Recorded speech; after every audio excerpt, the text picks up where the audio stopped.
Gracias a todos. Vamos a dar inicio. En nuestro seminario llegó el momento como de entrar un poco a esta parte. Si gustan primero mirar llegamos a esta parte de Foucault y la historia, en el capítulo que vamos de enfermedad mental y personalidad tiene que ver con esta parte del sentido histórico de la enfermedad. Y para ir con el tono del seminario, el doctor Sergio Pérez, del que ya les hablé un poquito en la página de Facebook, tuvo la amabilidad de aceptar nuestra invitación, ¿no? Ahorita lo presento formalmente, pero antes de eso quisiera decir que bueno, el hecho de que estemos aquí es un poco gracias a él, o mucho gracias a él, porque él aceptó ser el tutor del proyecto que se lleva a cabo en la UAM como mi instancia postdoctoral. Entonces, les leo un poquito de él para no omitir algún detalle. Él es profesor investigador del Departamento de Filosofía en la UAM Iztapalapa, es doctor en Lingüística por la Universidad de París, Nanterre, y en Filosofía por la Universidad de París de la Sorbona. Es miembro del SNI de nivel 3, ha sido condecorado con la membresía vitalicia del Clare Hall College de la Universidad de Cambridge y con las palmas académicas en grado de caballero otorgado por el gobierno francés, y algunas de sus publicaciones son Karl Marx, una invitación a su lectura, Itinerarios de la razón en la modernidad, La razón en la historia y El telo de la modernidad. Es un gusto tenerlo con nosotros. Gracias. Bueno, quisiera empezar por agradecer a Raquel su invitación y agradecer a ustedes su presencia. Y te voy a referirme fundamentalmente a la obra global de Foucault. Haré seguramente alguna referencia mayor a la historia y lo que está en juego en la concepción histórica que Foucault define. Pero quisiera empezar por hacer dos señalamientos más bien personales. El primero es que hay muchas maneras de leer a Foucault, y casi todas ellas justificadas en sus palabras. Foucault dijo de sí mismo una cosa y no importa qué. Si ustedes le preguntaban, ¿usted es nominalista? Por supuesto. Y usted habermasiano, pero desde luego. Es verdad que usted se inspiró en la filosofía crítica de Frankfurt, sí, por supuesto. ¿Es usted de Luciano? Sí. Ningún problema. De manera que se puede decir de Foucault más o menos todo, y todo ello basado en sus palabras. Él es el que permite, con ese dandismo que tenía un poco en lo personal, él es el que permite hablar de sí mismo en muchas. La mía, y hoy estoy justamente escribiendo un libro de Foucault, sobre Foucault, la mía es aproximarlo a una filosofía crítica que a mi juicio es la raíz más fuerte de la modernidad, es decir, a la filosofía crítica que se inicia con Kant y culmina con Marx. Y ya les explicaré por qué este acercamiento. Mi propósito es presentar un Foucault, no el Foucault coqueto, no el Foucault al que le gusta decir muchas cosas, no el Foucault dandy, sino el Foucault serio, el Foucault que pone en juego conceptos filosóficos de gran envergadura y que creo que es el Foucault que ha podido resistir. La atracción que Foucault sigue produciendo hoy es el filósofo más leído en este momento, en el sentido extenso de la palabra, no por el número de lectores que tiene, sino por el alcance de su obra. Lo leen politólogos, sociólogos, filósofos, antropólogos. Sin duda, o por lo menos esa es la apuesta que yo hago, ello se debe a los juegos, a las puestas en cuestión filosóficas en las que voy a insistir a lo largo de toda esta presentación. Yo me acerco más al Foucault epistemólogo, el Foucault que se preocupa por conceptos filosóficos muy importantes, que a otro Foucault. No van a escuchar a Foucault cercano a Deleuze, no van a escuchar a un Foucault que le puede decir a Deleuze el próximo siglo será de Deleuziano. Esas son cosas concretas. Por supuesto que el próximo siglo no va a ser de Deleuziano. Pero Foucault se lo permite. Pues permite muchas cosas. De manera que el Foucault que van a escuchar ustedes es un Foucault más epistemólogo, más en la tradición crítica fuerte de la filosofía. Segundo comentario también personal, para mí Foucault es un viejo amor. Yo lo empecé a leer en 1973 más o menos, y como en todos los amores, pues he pasado por periodos de cercanía y de distancia.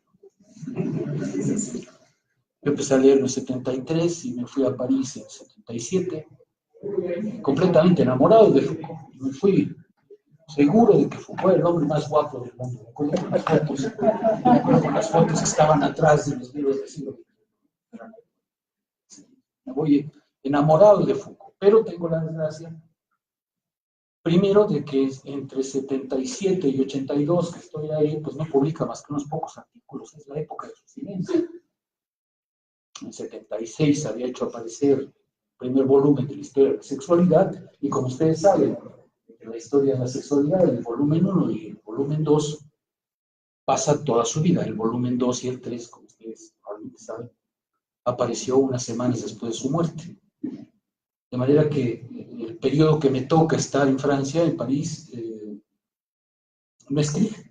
Y además yo voy a trabajar mi formación, ya la comentaba hace un momento Raquel, mi formación fue al lado del grupo altuseriano. Yo fui a trabajar al lado de Althusser, Malimba, Macheret, ellos fueron mis profesores. Y es un grupo que, aunque apreciaba a Foucault, lo veía con cierta distancia. Lo apreciaba mucho, pero al mismo tiempo guardaba una cierta distancia, porque Foucault siempre había rechazado el marxismo como posición personal, política y teórica. Y entonces esa distancia hacía que el grupo con el que yo trabajaba tuviera a la vez un gran afecto por Foucault, pero también cierto distanciamiento. De manera que todo eso juega, y entonces mi gran amor cuando llego a París decae bastante. Tengo la oportunidad de asistir a sus seminarios entre 77 y 82. Es la época de que puso sus seminarios a las 9 de la mañana, que era una tortura porque los seminarios eran a inicios del año. Y entonces París a las 9 de la mañana, a inicios del año, es bastante brusco, por decirlo menos, ¿no? Era una situación muy curiosa porque los franceses siempre han estado muy atrasados tecnológicamente. Entonces, en esa época, él daba su seminario en un gran auditorio, unas 500 personas. Gran auditorio. Si ustedes llegaban a las 8:30, encontraban dónde sentarse. Si ustedes llegaban al cuarto para las 9, ya les tocaba sentarse en el pasillo. Y si llegaban a los 10 para las 9, entonces ya no podían entrar. De alguna manera, lo mandaban a uno a otro auditorio. El auditorio estaba a un lado. Pero como los franceses son muy atrasados, no había filmación, solo había una voz. Entraban ahí, estaban sentaditos oyendo a Foucault, que estaba en el cuarto de enfrente, pero nada más a través de un altavoz, ¿no? De manera que no era nada.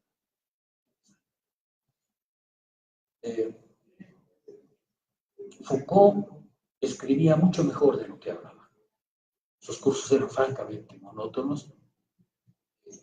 Y siempre pensé que era un gran escritor, pero sus cursos no estaban a la altura. No tenían ese brillo que tienen sus cursos. Y por supuesto, mucho menos el tono barroco que tienen sus primeras obras. Era mejor escritor que discursivo. Mira, mi amor decayó en ese momento. Regresó a México. Cuando regresó a México, él muere casi, si no inmediatamente, un año después, y mi amor renace. Entonces, a partir de entonces sigo profundamente enamorado de Foucault, y lo que van a oír es a la vez un viejo afecto revivido, y como los afectos revividos, pues quizá más intenso. Eso es lo que van a escuchar. Voy a hablar en dos partes, en dos secciones. Uno, me apoyaré en un viejo artículo que publiqué en el Fondo de Cultura hace años, en un tratado de metodología. Me invitaron a escribir sobre Foucault en un tratado de metodología de las ciencias sociales. Ahorita, como verán, defenderé que no tiene un método, propiamente no hay un método. Pero seguiré la primera parte como quiera. Y en la segunda parte me refería a la introducción de un libro que se publicó mío recientemente, que se llama Soñar en la Antigüedad, que a fin de cuentas es un libro, lo verán, muy Foucaultiano. Es un libro profundamente Foucaultiano, porque lo que intento reconstruir en Soñar en la Antigüedad es la relación que los soñadores antiguos tenían con sus sueños y consigo mismos a través de sus sueños. ¿Qué les preguntaban a sus sueños? Entiendo bien que para un auditorio como ustedes, cercano a Lacan, va a ser casi una provocación. Es decir, en la antigüedad los sueños servían para otra clase de preguntas que nada tienen que ver con la otra, sino con el inconsciente. Pero bueno, ya seguramente ya polemizaremos. Sin más, empecemos. Primera tesis que yo quisiera defender. Algunos comentaristas suelen afirmar que hay tres periodos. El periodo arqueológico, que es el periodo, digamos, en el que el discurso juega un papel fundamental. Luego, el periodo genealógico, del cual vigilar y castigar es sin duda la piedra fundamental, única.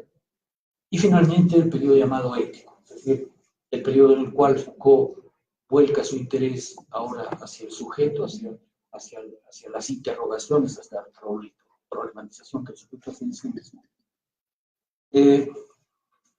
Yo voy a defender la idea de que en realidad hay una gran continuidad. No son tres periodos separados por problemas distintos, no son tres periodos en los que sean tres Foucault que de repente han corregido su pensamiento. No, a mi juicio hay una gran continuidad en Foucault, pero una gran continuidad que filosóficamente es muy interesante, porque Foucault es un tipo de pensador que a mí me gusta mucho porque no duda en cambiar su punto de vista, en modificar su pensamiento. La obra de Foucault, en su conjunto, es una experiencia de pensamiento. ¿Y qué entiendo por experiencia? Lo explicaré con más detalle, pero experiencia quiere decir que el pensamiento se arriesga, se propone un fin, lo busca. Pero en la búsqueda encuentra que esa lucha que ha tenido el pensamiento consigo mismo lo lleva a ciertos callejones, a ciertos problemas que le obligan a transformarse. Y Foucault no vacila en transformarse, no vacila en cambiar de pensamiento. Cuando pasa de la arqueología a la genealogía se siente un salto muy brusco porque la arqueología, como lo verán, está dedicada fundamentalmente a un tema epistemológico. La arqueología del saber es un tratado que quiere ser un tratado epistemológico. En cambio, el periodo genealógico está dedicado mucho más a problemas que uno pensaría que están en un registro más social, el poder, los coeficientes y finalización, ¿verdad? Y luego el periodo ético en el que se vuelca sobre el sujeto. Cuando al final de su vida, si ustedes abren el volumen 2 de la historia de la sexualidad, que como les digo, son las últimas palabras publicadas de Foucault, porque en Francia los libros aparecen con fecha, siempre les dicen, el 24 de julio está en librería tal libro. Y así sucedió con esos libros. Cuando fueron anunciados, Foucault había muerto ya, y entonces uno puede leer esos textos un poco como sus últimas palabras impresas por él. Si ustedes abren el segundo volumen, verán que él dice algo muy interesante. Dice, me doy cuenta ahora, después de que he recorrido todo el camino, después de que he hecho 30 años de trabajo, me doy cuenta ahora de lo que soy. Me doy cuenta ahora de que mi problema fundamental es el sujeto, los problemas de la subjetivación. Y yo creo que tiene razón. Es decir, se da cuenta al final del camino de lo que el camino, de lo que el itinerario le ha permitido hacer. Y no vacila en decir, al principio yo no sabía quién era.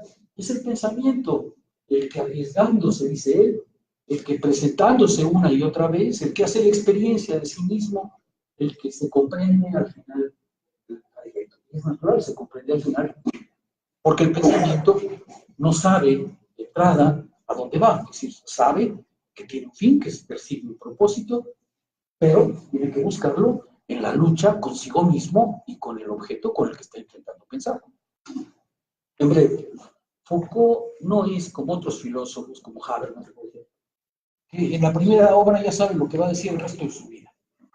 No más que lo refina, lo precisa, lo detalla. No, Foucault no. Foucault al principio de su vida hace un trabajo, lo va a corregir, no vacila en corregir, y al final de su vida dice, si esto no es filosofía, pues yo no sé qué es filosofía.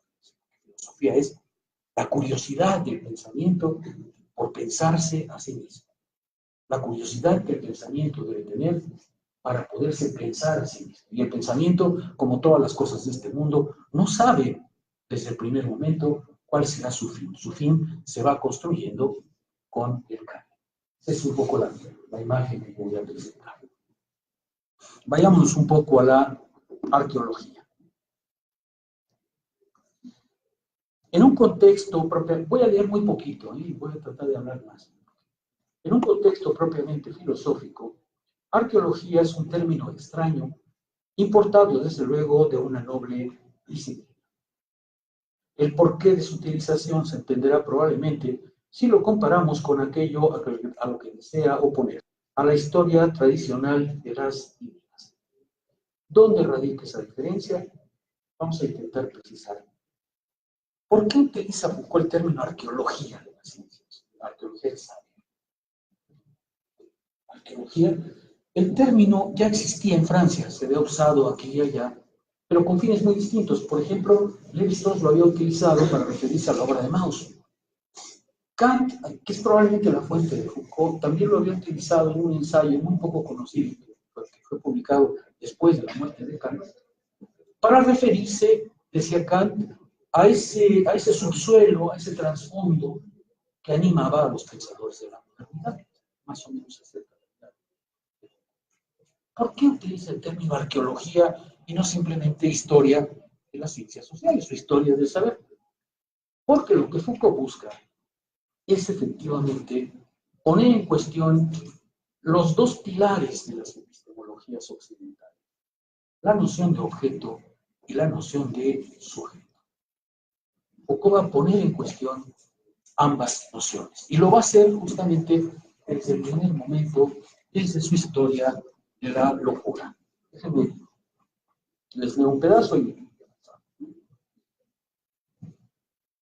consideremos por un momento los objetos del saber psiquiátrico. La locura.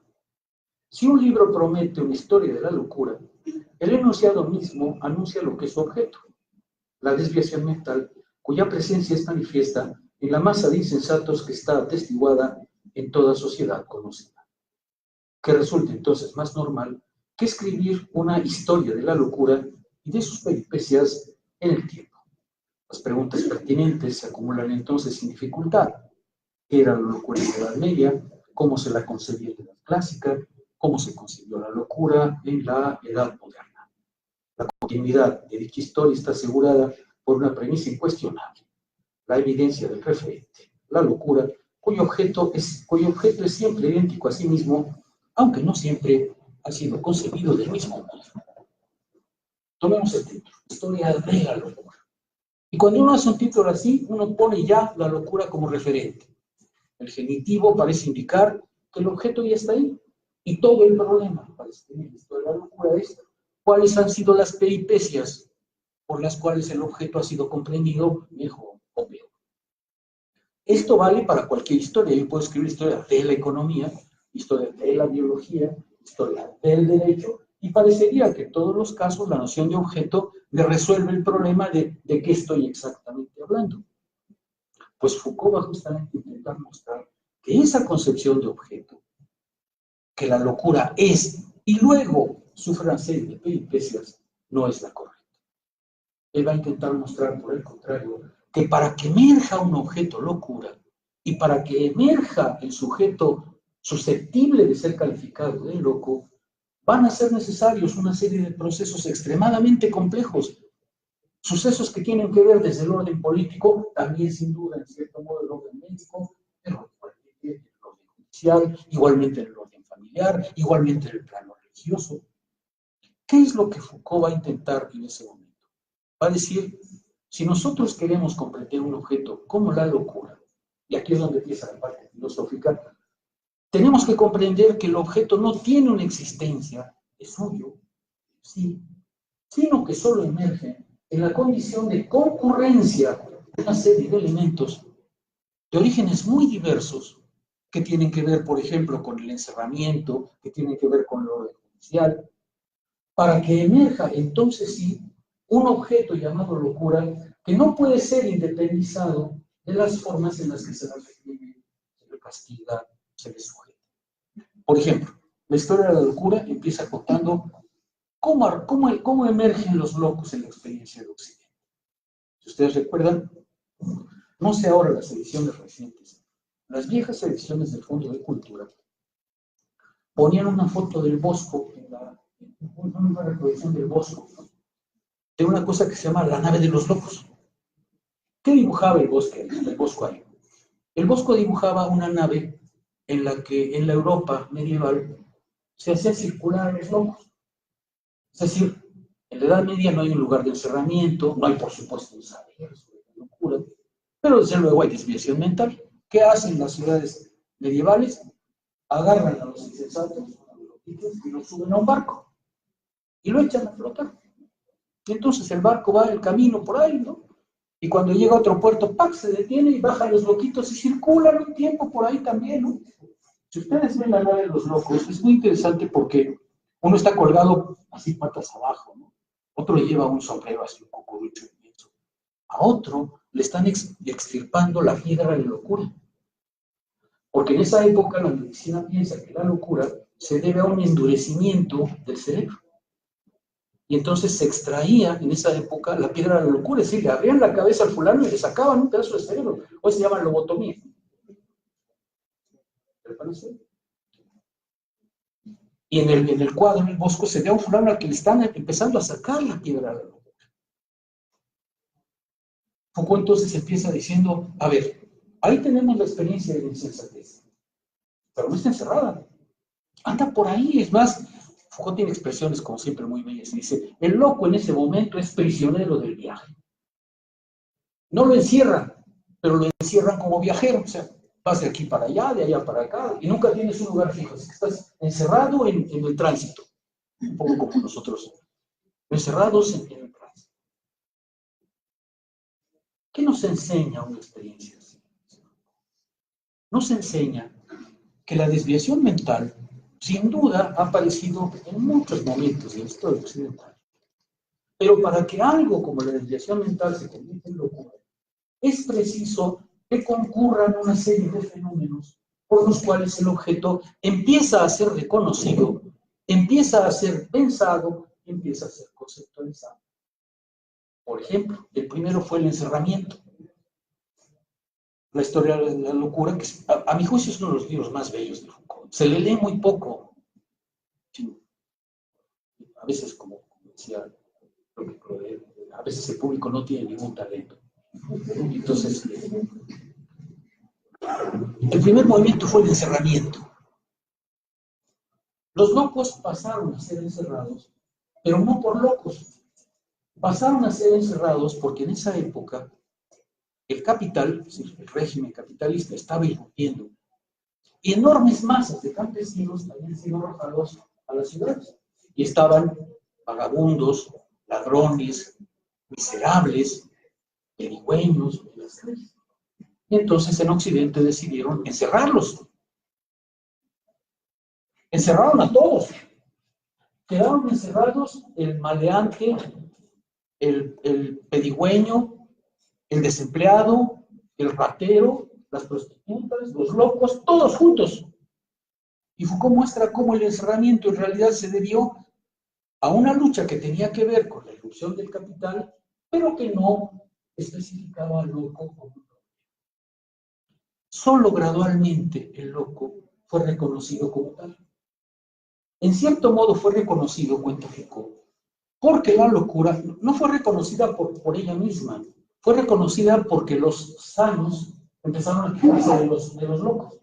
Los locos eran muy latosos, daban mucha guerra y todo el mundo tenía mucho miedo a ser confundido con ellos. Entonces, el primer movimiento, si ustedes ven la historia de la locura, el primer movimiento fue, no se trata de encerrar al loco, se trata de salvar al sano. ¿Por qué? Porque el sano es el que está protestando, pues porque el loco es insoportable, ¿no? O sea, no se le puede comprender. Déjenme detenerme ahí. ¿Qué está enseñando Foucault? ¿Y qué es lo que está poniendo en juego filosóficamente? Foucault está poniendo en juego filosóficamente la idea de que la locura, o cualquier otro objeto, tiene una existencia autónoma que puede ser designada en cualquier momento.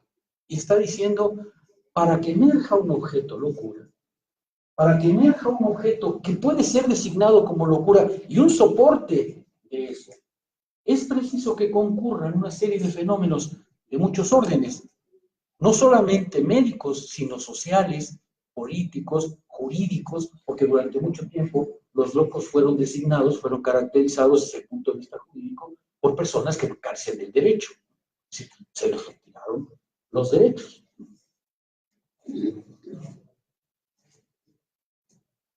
Foucault está poniendo en juego, y por eso la noción de historia, que es muy importante, Foucault está poniendo en juego la idea de que podemos hacer la historia de un objeto. La arqueología está diciendo, yo voy a escribir un tipo de historia singular, porque voy a mostrar, no que el objeto estaba ahí y luego trató de ser comprendido, las condiciones de emergencia, las condiciones de aparición del objeto. Y esa es una apuesta filosófica extremadamente importante, porque lo que a Foucault le interesa es justamente mostrar que para que un objeto entre en nuestra experiencia, aquí ya estoy usando términos más filosóficos, para que un objeto entre en nuestra experiencia, es preciso comprender el proceso por el cual el objeto fue formado gradualmente sin ningún proyecto terminado, sino como resultado de una serie de vínculos complejos. Y cómo ese objeto, al emerger, empezó a ser tematizado, pensado, reflexionado. Foucault muestra en la historia de la locura las primeras formas de historia de la locura. Seguramente ustedes saben más que yo, pero yo hace años, por motivos de trabajo, fui a dar al Hospital San Rafael. En esa época, no sé ahora, los locos eran caracterizados en 4 grandes grupos. A ver si los recuerdo.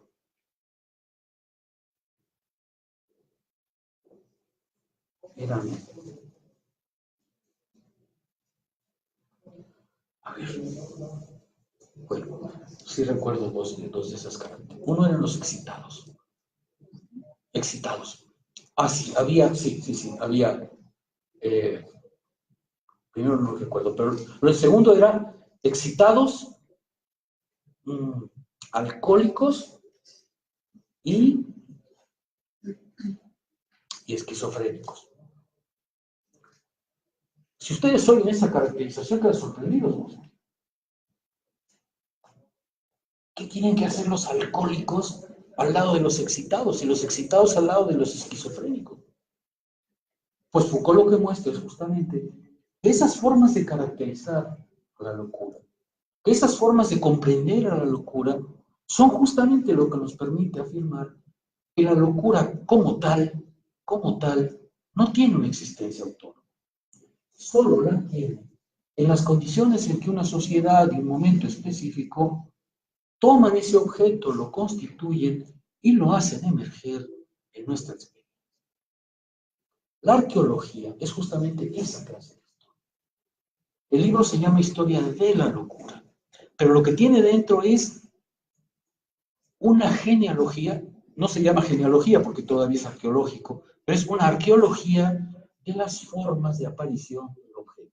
Una arqueología que quiere describir cómo un objeto, en este caso la locura, irrumpe en la experiencia, sin admitir que tiene una existencia previa, sino probando que su existencia no es otra cosa que la síntesis de procesos que vienen de muy lejos, que no tienen conciencia de ninguna parte, pero que permiten su irrupción y su reflexión.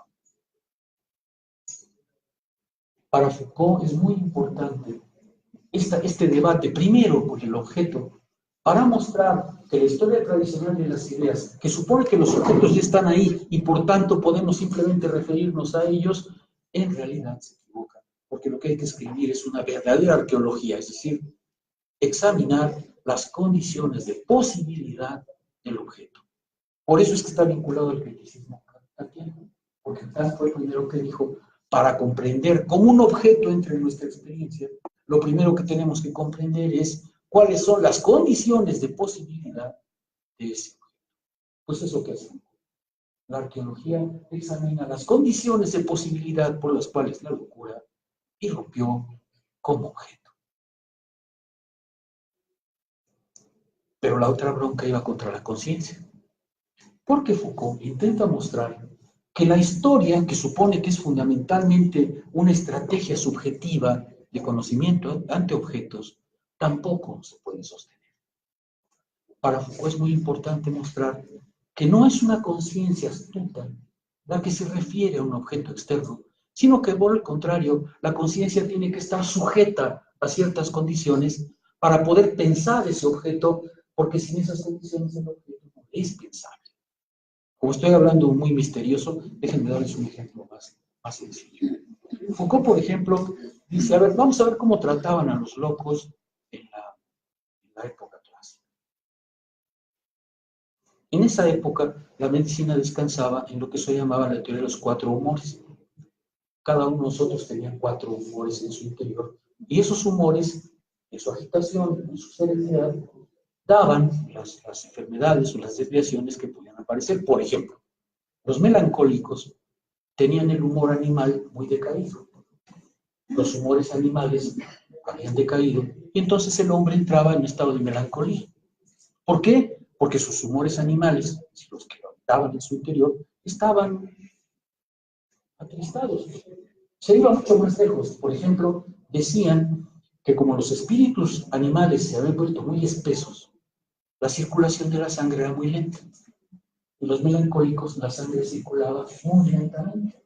De manera que cuando llegaba al cerebro, llegaba pues muy poca sangre, no había irrigación, ¿cierto? Y entonces se decía que los melancólicos tenían el cerebro reseco. Lo probaron.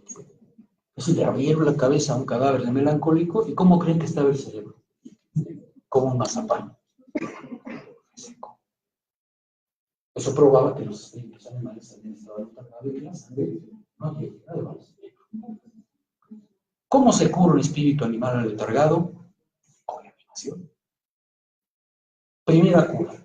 Suben a ustedes a un loco, a lo alto de un árbol, ponen abajo una tina de agua helada y lo tiran. ¡Pah! Obviamente los espíritus animales reviven, ¿cierto? Porque, claro, ¿qué otra cosa puede hacer, no? De manera que el melancólico se cura con eso. Hay otra cura también. Tomen ustedes las cosas más repugnantes que encuentren y pónganselas bajo la mesa. ¿Por qué? Porque otra vez los espíritus animales van a volverse a agitar y entonces la melancolía. O sea, la gente se curaba con eso. Lo que Foucault muestra, y es muy interesante, es que la gente sí se cura así. Probablemente ustedes han oído de curas milagrosas que no se alejan mucho de todo esto. ¿Por qué? Dice Foucault, porque el problema no es cómo una conciencia piensa un objeto, sino bajo qué condiciones la conciencia puede pensar a su objeto. Y si es bajo un término como los espíritus animales, pues esa va a ser su reacción, ¿verdad? Tomemos lo contrario, los espíritus animales se excitan. ¿Qué hay que hacer? Serenarlos. ¿Cómo serenarlos? Bueno, lo primero es que hay que entender que si los espíritus animales se excitan, el ser humano se aproxima mucho al animal, porque los espíritus animales van a proteger. Entonces, por ejemplo, el loco, que es un excitado, pues no sufre de lo que sufriría un ser humano normal. Por ejemplo, una cura de la época, desnuden al loco, desnuden al excitado, y échenlo a caminar en el invierno ahí en el bosque. ¿Quién ha visto un conejo enfermo de gripa? ¿O un oso enfermo de gripa? Entonces, los espíritus animales le protegerán de manera que no hay ningún problema. La cura puede ser de esa naturaleza. O bien otra, que monte a caballo, que oiga música suave. ¿Por qué? Porque el espíritu animal le caiga. Y esas eran las curas de la época. Lo que Foucault hace es muy interesante, porque dice, mire, uno puede sonreír ante esas experiencias. Uno puede sonreír y decir, qué candor. Afortunadamente, nosotros ya no pensamos así. Pero Foucault quiere mostrar algo mucho más fuerte. Que cuando pensamos, cuando la conciencia actúa, nunca actúa por su propia iniciativa. Siempre actúa al interior de un campo de preguntas, que son las que le permiten dirigirse al objeto, referirse a él, o curarlo. La aprehensión del objeto no es solamente una especie de aventura subjetiva por la cual el pensamiento se acercaría a la cosa, sino que al contrario, tiene que ser una trama que hay que definir para que esa trama nos permita comprender cuál es la relación pensable ante el objeto. Aquí Foucault se ve muy fuerte filosóficamente. Foucault está diciendo, si quieres comprender cómo se hace una experiencia de objeto, tienes que comprender las condiciones de posibilidad que hacen que el objeto emerja. Tienes que comprender las condiciones en las cuales un pensamiento puede pensar y referirse a ese objeto. Foucault tiene una filosofía extremadamente fuerte porque nos va a decir, mira, no se puede pensar cualquier cosa en cualquier momento. No se puede pensar cualquier cosa en cualquier momento. El pensamiento no es una facultad que los seres humanos tienen y que lanza ideas a tontas y a locas. El pensamiento es una capacidad de expresión que está vinculada a su tiempo, a su geografía, y que es la que te permite efectivamente decir algo o no decir algo. Para estas epistemologías, eso es muy importante porque, pues voy a seguir ahora a mi profesor Althusser, porque como dice Althusser, el problema es que la conciencia nunca piensa en el vacío, siempre piensa a través de una trama de conceptos y categorías que le permiten ver ciertas cosas, pero que le impiden ver otras cosas. Y esa trama es objetiva, es decir, es una trama en la cual la conciencia puede afirmar algo acerca de algo, o a la inversa, puede no poder afirmar algo acerca de algo. Aquí Foucault se ve como un filósofo extremadamente potente en el plano materialista del término. Nos va a decir, no tomes como dato ninguna existencia y no tomes como elemental cualquier afirmación.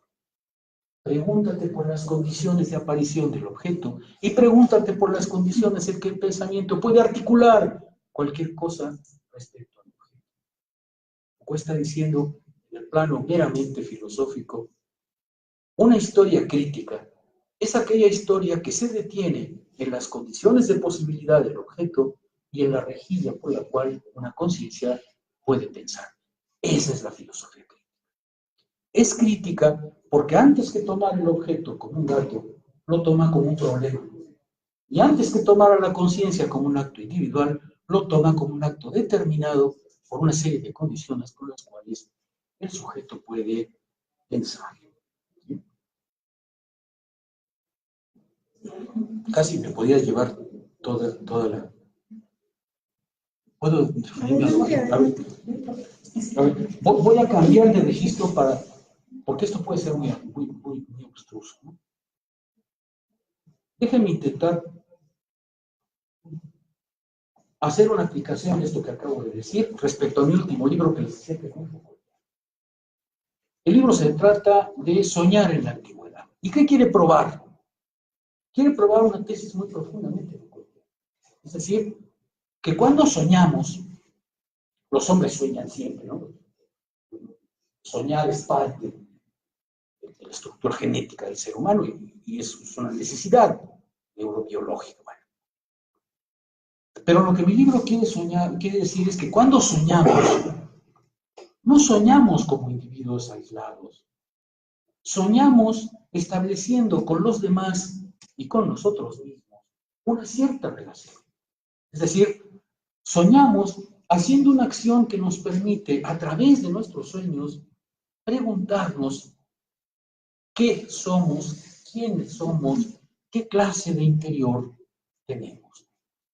Es exactamente el ejercicio Foucaultiano de decir, no tomen el sueño como si fuese un acto que los seres humanos han hecho desde siempre igual. Hagamos una arqueología del soñador y mostremos de qué manera la relación del individuo con su sueño, pero también consigo mismo a través de su sueño, ha cambiado históricamente. Déjenme contarles unas anécdotas para animar la cosa. Uno de los soñadores que está inscrito aquí es Elio Arístides.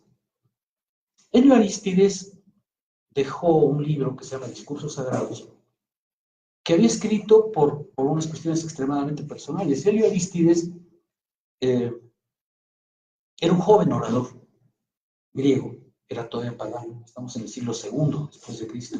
Siglo II después de Cristo.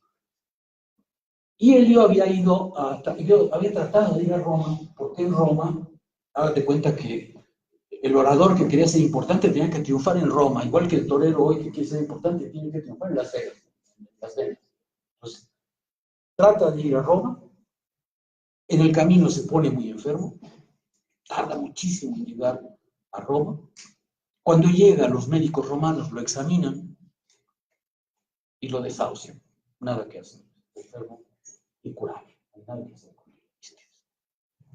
Decide entonces regresar a Grecia, solamente que el viaje de regreso le toma casi 3 meses porque está muy enfermo, muy debilitado.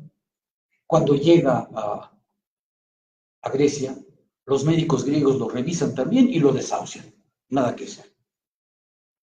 Y entonces los médicos le dicen, oye, pues los humanos no podemos nada por ti, pídele a Dios tu curación. Y en efecto, lo que hace Helio Aristides es pedirle a Dios, a Asclepio, su curación. Le pide, invoca a Asclepio.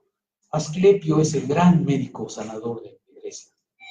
Para que ustedes tengan una idea, Asclepio es el antecedente griego de Esculapio. Los latinos lo llaman Esculapio, pero su nombre original es Asclepio. Es el gran dios sanador de la época. Entonces Helio Aristides le dice al dios, le pide su protección. Y Asclepio, que es un dios muy, muy benevolente, acepta. A partir de ahí, Asclepio va a estar vigilando todo el tiempo a Helio Aristides.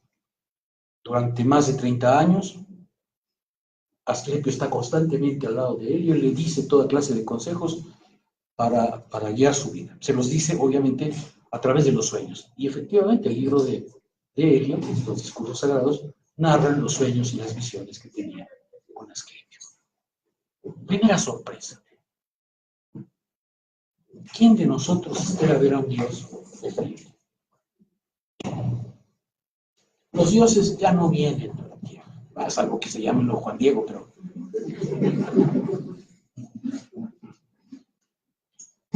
¿estás seguro que Asclepio está a su lado todo el tiempo?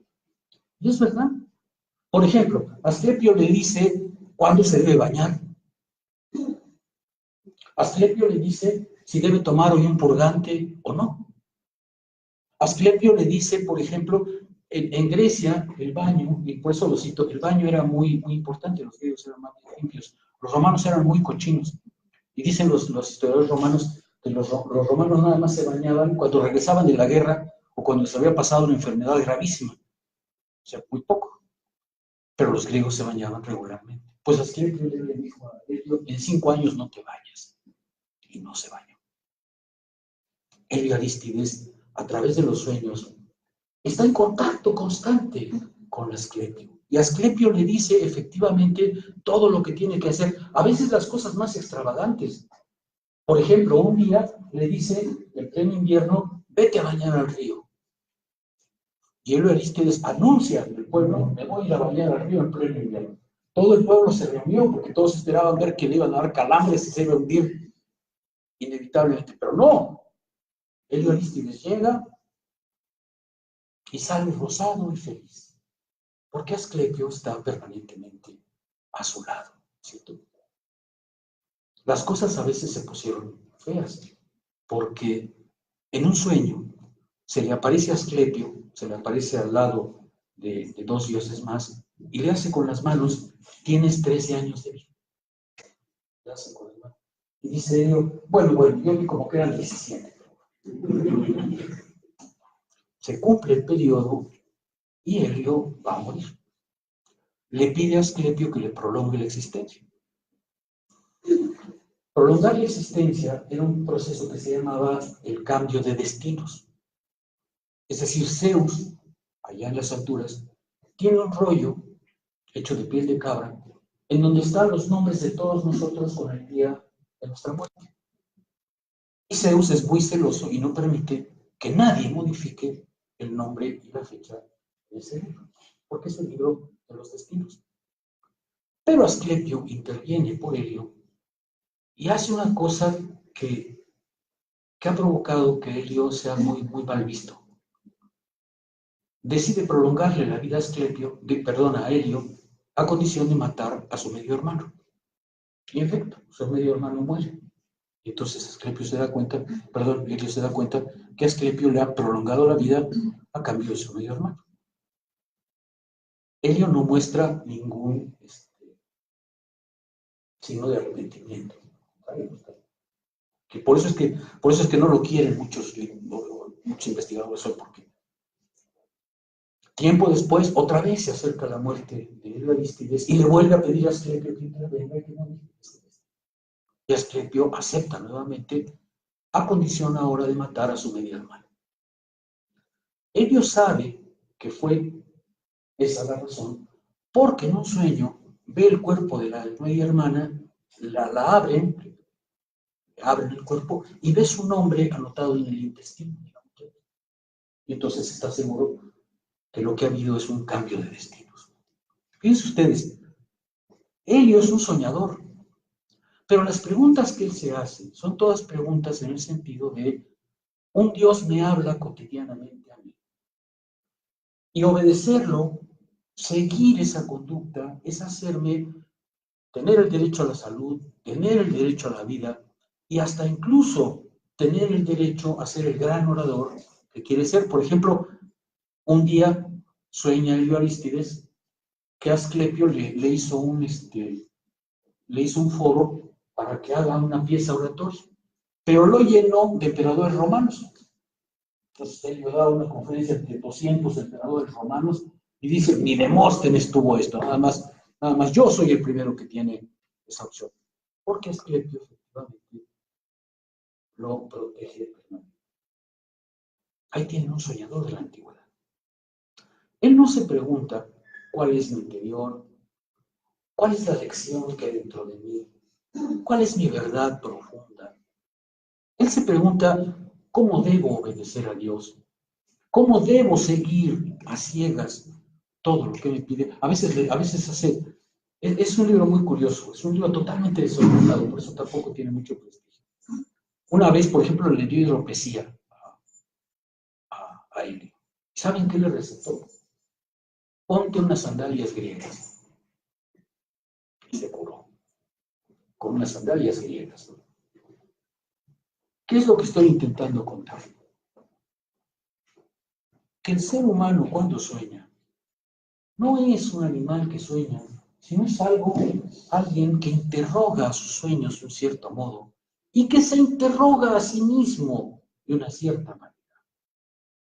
Helio usa los sueños para dirigir su vida, para orientar su vida, para saber cómo debe ser el humilde servidor de Asclepio. Asclepio siempre curó en sueños.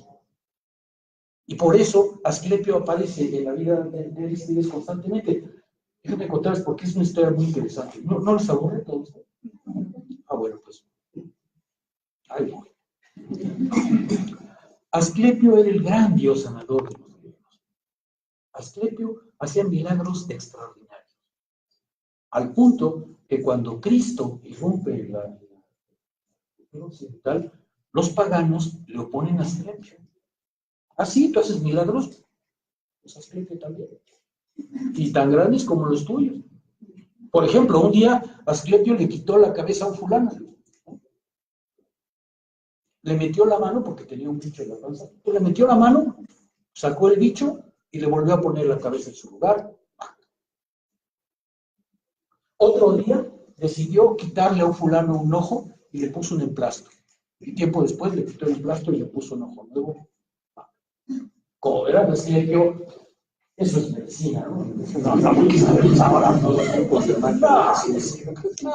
Los trucos de magia de Jesús.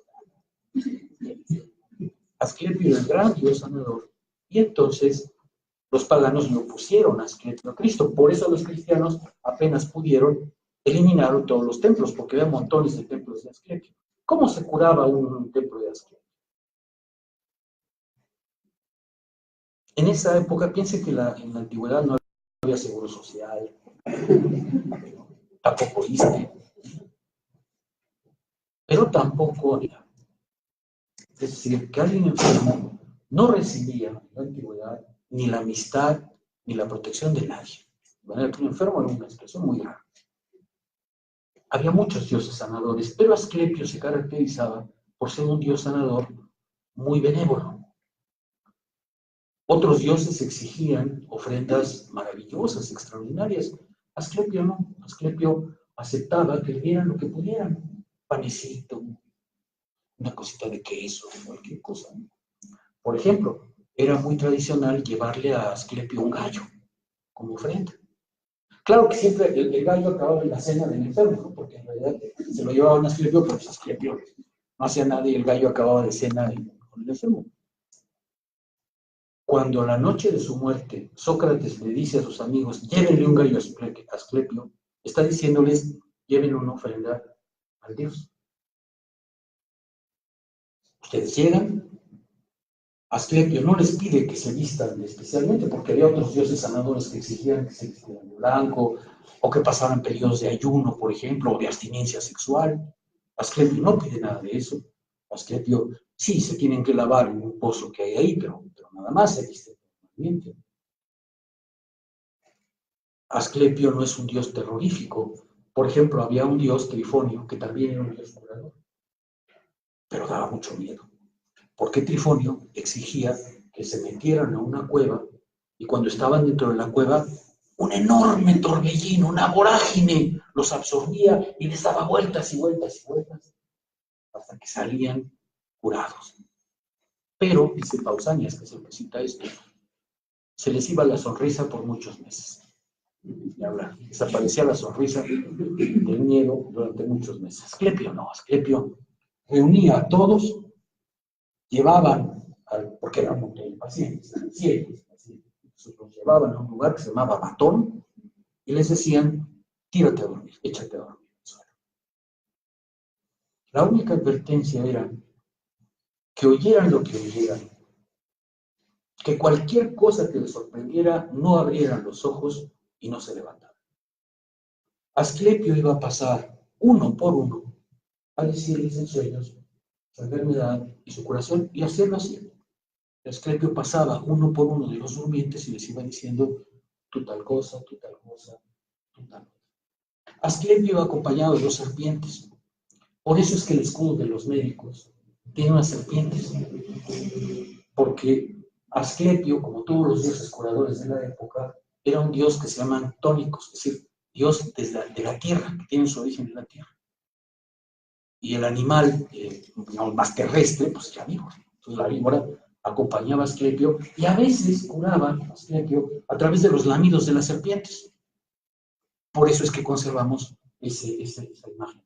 Se dice incluso que Hipócrates, el gran médico Hipócrates, aprendió medicina no yendo a la facultad, porque no había facultades. ¿Cómo aprendió medicina? Se fue a leer los exvotos que le dejaban a Asclepio. Porque cada vez que Asclepio curaba a alguien, pues ponía un exvoto, ¿no? Decía, pues le agradezco mucho que haya a través de no sé qué. Entonces, se supone que va Hipócrates y se pone, se hace el gran médico de la antigüedad.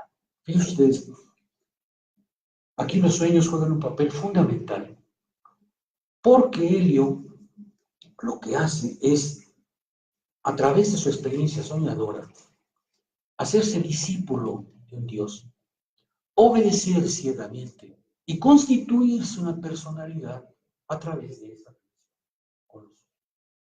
Él no sueña como lo hacemos nosotros, buscándose en su interior. No tiene ahí nada que buscar. Él sabe que en realidad el sueño no es más que un vínculo, una ventana a un horizonte que de otra manera no tendría acceso. Esos son los de los soñadores que yo trato de mostrar para ver que cuando un hombre sueña, dialoga con los demás, pero sobre todo dialoga consigo mismo, a través de un horizonte de experiencia que su historia y su geografía le proveen. No se sueña en el vacío, se sueña necesariamente, como lo muestra Foucault, en un horizonte de experiencia en el cual el sujeto puede dialogar con los demás, pero también consigo mismo. Y eso es lo que se propone Foucault describir. ¿Cuáles son las condiciones para que el soñador dialogue con todos los demás, pero también consigo mismo. ¿Cómo se problematiza? Esa es una categoría muy importante en Foucault. ¿Cómo se problematiza? ¿Qué clase de problemas se plantea? No se plantea cualquier clase de problemas, se plantean unos ciertos problemas que son específicos al momento espiritual en el que está soñando. Déjenme darles otro ejemplo de sueños y me detengo para que soy mucho más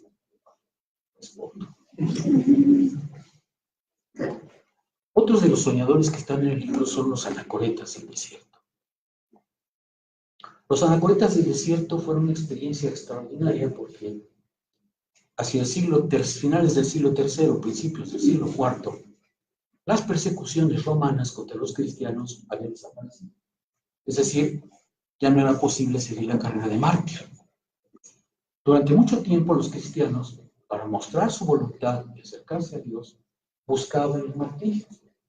Y de hecho, hay muchas quejas alrededor del siglo II y III de cristianos que quieren martirio a como dé lugar. Te tocan la puerta, martiríceme. Los romanos dicen, oígame, ¿qué le pasa, no?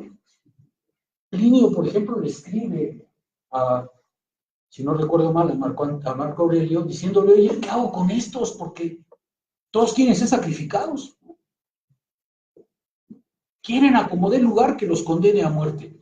Y entonces Marco Aurelio le responde, mira, no los tomes tan en serio. Si hay algún crimen grave, pues sí, te los cargas, ¿no? Pero lo posible, pues no. Porque dice Plinio, a veces se presenta todo un pueblo para que lo martiricen.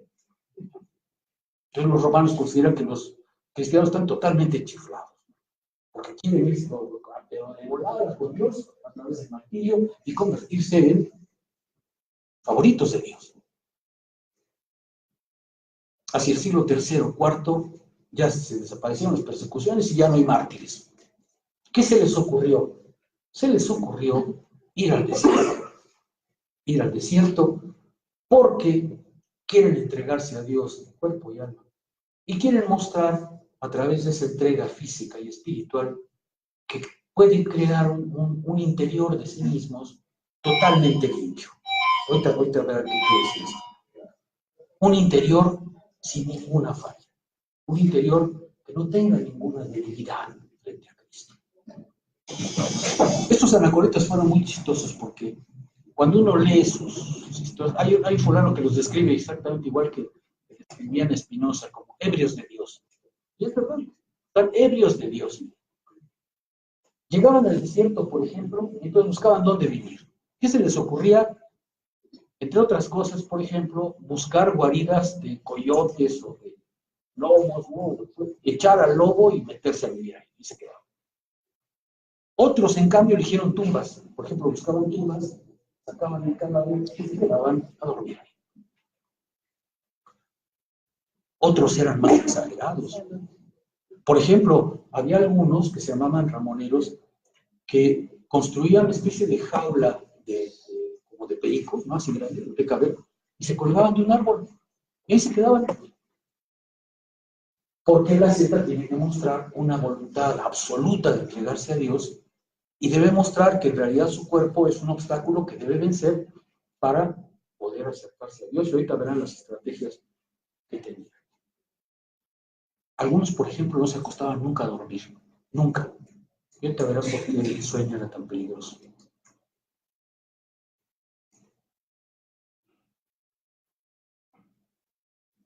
¿Por qué se habían ido al desierto? Porque el desierto es la tierra del diablo. En la tradición bíblica cristiana, el desierto es el lugar del diablo. Ahí es donde manda Jesús 40 días, ahí es donde persiguen al pueblo de Israel. O sea, el desierto es el lugar maldito en el horizonte simbólico cristiano. Entonces ellos van a la casa del diablo, van al hogar del diablo. Y tuvieron tanto éxito que San Antonio, que fue el primer anacoreta conocido, muy famoso, por cierto, ¿no? Seguramente han visto las tentaciones de San Antonio, pues es él, ¿no? San Antonio cuenta que un día se le apareció una alta figura negra y tenía una queja. Se identificó, soy Satán, pero vengo a quejarme, porque resulta que ahora hay muchos cristianos en el desierto y ya no tengo dónde vivir. Hay tantos cristianos que ya no tengo casa, ya estoy un pobre vagabundo porque con tus condenados cristianos aquí, pues ya no sé dónde está. La queja es, hay tantos cristianos que ya no tengo dónde vivir. Es la queja que el diablo le presenta a San Antonio, porque efectivamente van a luchar contra los diablos. Pero los diablos son muy astutos. Según la demonología de la época, hay miles de diablos, hay miles de diablitos, ¿no? Y ahorita verán que son muy especializados, hay miles de diablitos, ¿no? Pero los diablos, dice, el gran teórico de la demonología de la época es un autor que se llama Evagrio Póntico, Evagrio de Ponto. Ahorita les cuento la historia de Evagrio, porque ustedes me interesan. Evagrio, que es el que escribe sobre la demonología, dice que los demonios tienen un cuerpo, pero que no son como el nuestro. Tienen un cuerpo que no es perceptible. No lo vemos porque su materia es distinta que la nuestra, pero tienen un cuerpo. Se les puede oler, dice Evagrio, pero solo algunos cristianos a los que Dios les da esta facultad huelen al demonio, pero no se le ve. Como tienen un cuerpo, los demonios no pueden entrar en nuestro cuerpo. Los demonios no pueden entrar en nosotros, a diferencia de lo que piensan los exorcistas. Los demonios, dice Evagrio, no pueden entrar porque tienen un cuerpo igual que nosotros, aunque sea diferente de textura. ¿Qué hacen entonces los diablos? Los diablos están alrededor de nosotros y están acechando cualquier distracción. Por ejemplo, uno de ustedes bosteza ahorita. Un diablo se le acerca, le toca la lengua. Le suscita un mal pensamiento. Esta conferencia es muy aburrida. Los diablos están alrededor de nosotros acechándonos. Su tarea es acecharnos. Y cualquier debilidad la van a aprovechar para saltar sobre nosotros y sugerirnos pensamientos indebidos. Por ejemplo, llega el mediodía y el pobre monje está en su celda, ahí, en pleno desierto. Y entonces empieza a divagar. ¿Y qué hago yo aquí? ¿Cómo estará mi familia? ¿Ya qué sabe una torta de jamón? Esos pensamientos no le vienen de la conciencia. Le vienen de un diablo, el diablo del mediodía, que es el diablo del aburrimiento, que le dice, ¿qué haces aquí? Mira, podías estar mejor en tu casa. Entonces el pobre monje tiene ideas de abandonar aquello, pero no son sus ideas, son ideas del diablo del aburrimiento, del diablo del mediodía, que le suscita una cosa interior. O bien, por supuesto, no toman vino, no tendrán que hacer más proezas. Y entonces el diablo se le aparece y le dice, oye, pero si el vino es muy bueno, cubre el páncreas, adelgaza la sangre, y tú aquí estás tomando, ¿no? Son los diablos que están alrededor de nosotros y nosotros debemos estar tremendamente vigilantes para que ninguna insinuación entre en nuestro cuerpo.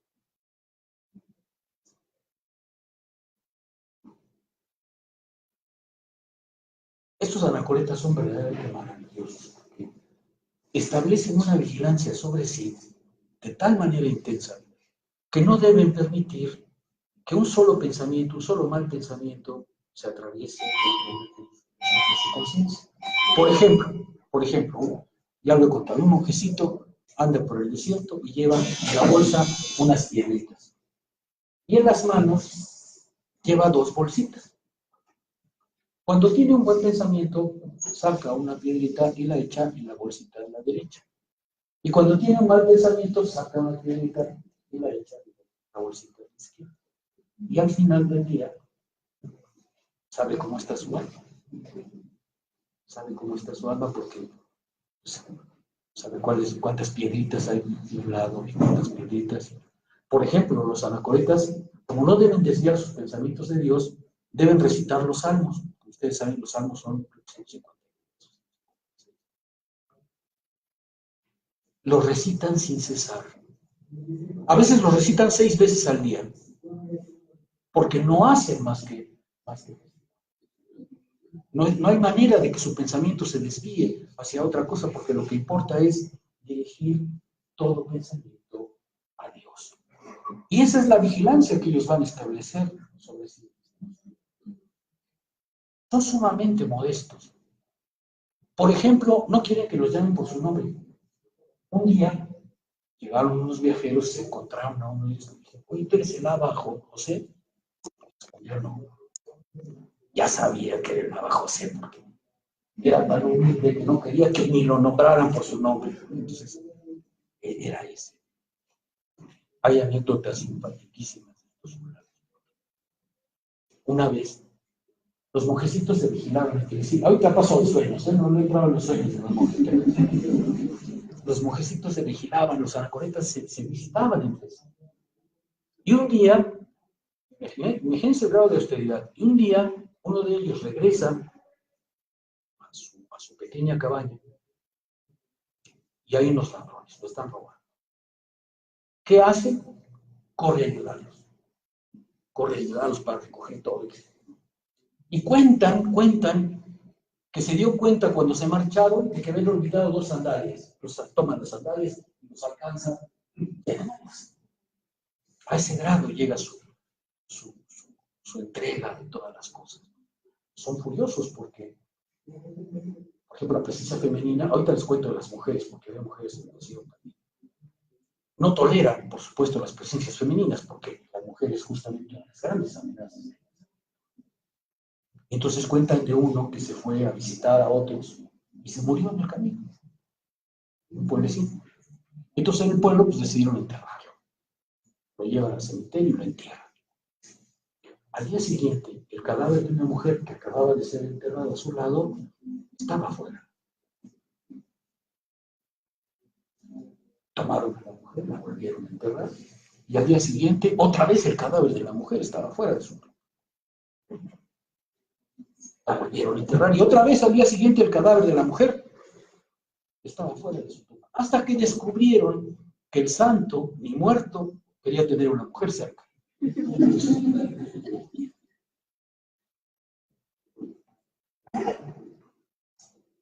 Ellos van a hacer todo para impedir que un mal pensamiento entre en sus vidas. Pero, ¿cuándo somos particularmente susceptibles de tener malos pensamientos? En los sueños. Porque en los sueños nuestra conciencia vigilante decae. Y entonces los sueños son un momento de extraordinaria debilidad que ellos tienen que cuidar particularmente, porque es el momento en que los diablos nos pueden decir toda clase de cosas. Por supuesto, se acerca un demonio y ni se acuerda. Es el ejemplo que siempre uso, aunque ya está muy acabada, pero me sirve desde hace 20 años. Disculparán. El sueño es un momento de gran debilidad. De manera que está prohibido dormir. Prohibido dormir. Hay que dormir lo menos posible. Uno de ellos decía que si es un luchador, el monje con 1 hora de sueño al día tiene.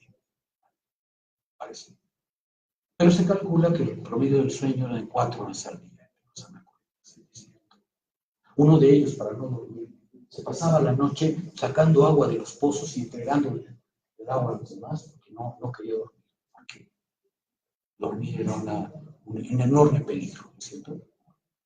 Pacomio es un personaje muy importante, porque Pacomio fue el que fundó los primeros conventos, los primeros monasterios en el desierto. Los primeros monasterios en Occidente los fundó Pacomio en el desierto. Durante mucho tiempo Pacomio reflexionó porque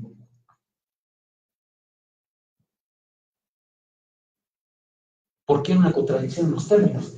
El término de monje, que en griego es mónacos, significa el solitario, el único. Y entonces fundar un monasterio era una contradicción, porque era el solitario viviendo en montón. Pero decía Pacomio, no puede haber un monasterio, porque no puede haber una reunión de monjes, porque monje quiere decir solo, solitario. Total que sí funda. Un día se le aparece en un sueño Dios y le dice: tienes que luchar este territorio, y funda los los conventos, los monasterios. Pero ahí no se duerme. Pacomio durante mucho tiempo sufrió porque tenía sueños muy perversos, muy carnales. Entonces el pobre no podía vivir porque entonces le pidió a Dios que por favor le impidiera dormir. Y sí, Dios durante meses le dio la dádiva de no dormir hasta que se le quitaron los pensamientos malos y volvió a dormir. Pero ¿cómo? Y entonces en los conventos de Pacomio se duerme lo menos posible. Nadie duerme acostado, horizontal. Él inventó unos asientos tipo ADO.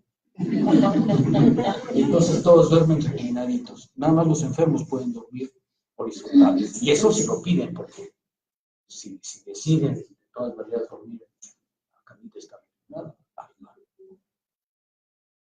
Pacomio y su hermano no se echaban nunca a dormir. Para dormir ponían un tabique pegado al piso y se recargaban.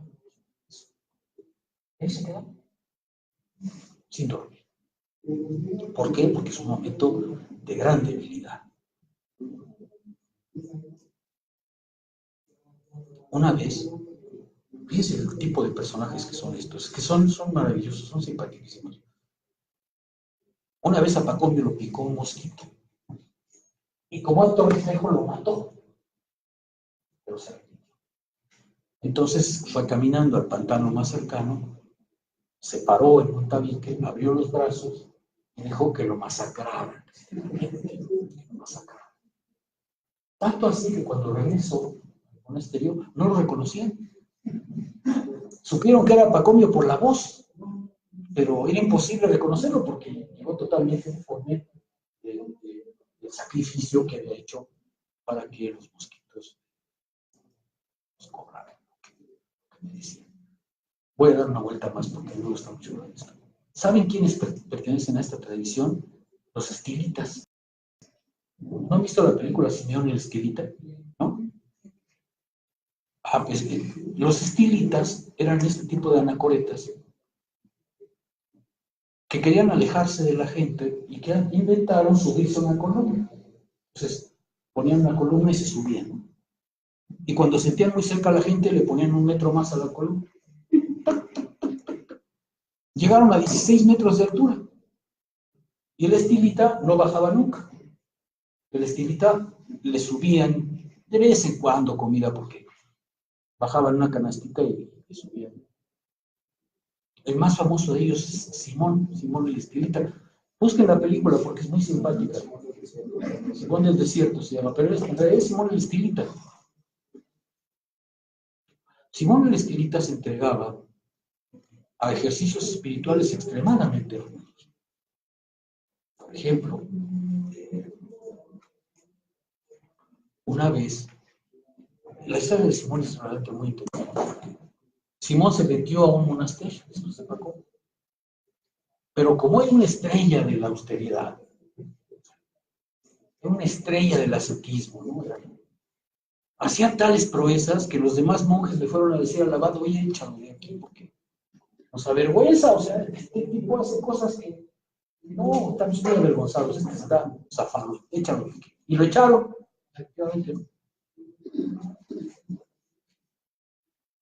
Se arrepintieron y lo fueron a buscar, pero cuando lo fueron a buscar lo encontraron en el fondo de una tumba.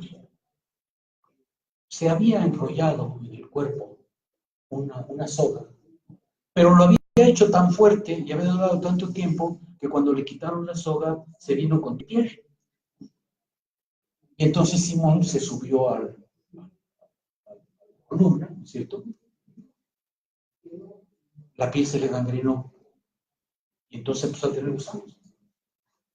Entonces, para que vean el tipo de persona que es, una vez un gusanito se cayó y hasta abajo. Y Pacomio pidió que se lo volvieran a subir. Y cuando llegó el gusanito a su mano, lo puso en la piel y le dijo, come lo que Dios te da. ¿Qué les parece? No son maravillosos, son espléndidos, ¿no? Bueno, el problema es que los sueños son muy amenazantes. Y entonces crearon algo que es extraordinario porque Casiano, siguiendo en cierto modo al Bagio Pótico, creó una escala de salud espiritual vinculada a los sueños. La escala, y Foucault tiene un artículo sobre eso, a lo mejor incluso lo han leído. Foucault tiene un artículo justamente sobre eso, algo que se llama así como la lucha por la sexualidad, la lucha por la castidad, se llama. Pacomio descubrió que en los sueños uno puede encontrar una escala graduada de salud espiritual. Por ejemplo, si en un sueño no se desaparece una mujer, va bien. Pero es la primera de 6 escalas y así se va ascendiendo. Por ejemplo, en una de ellas, sí, dice Pacomio, les toca ver, perdón, dice Juan Casiano, si en alguna de ellas les toca ver, por ejemplo, un acto sexual, que van caminando y de repente dos están. Si no queda nada en su pensamiento, si no lo recuerdan, si no lo sueñan, si no lo piensan, van mejorando, van ascendiendo en escala, porque los sueños son la escala mejor graduada de hasta qué punto son capaces de impedir cualquier inclinación, sobre todo carnal. La escala más alta es cuando ya no los conmueve ninguna emoción. Ninguna emoción. Ven ustedes una mujer, una cara, un acto sexual, no importa, ya ninguna emoción los toca. Y dice Casiano, el alma ha vencido a la carne. Han llegado a un punto en el que ni en sueños se les cruza un pensamiento indebido. Esto es muy importante porque en la conciencia uno puede luchar con los pensamientos indebidos, pero en los sueños uno está más bien frágil. Quiere decir, dice Casiano, quiere decir que el trabajo espiritual que han hecho sobre sí es de tal naturaleza que ya no queda en ustedes ni un rinconcito en el alma donde hay un mal pensamiento. Ahora sí pueden estar seguros, controlando sus sueños, que ya no hay en su alma ni siquiera un rincón, el más oscuro, el más lejano, el más que no obedezca a su voluntad, a su formación, para acercarse a los ángeles. Déjenme redondear lo que he venido diciendo.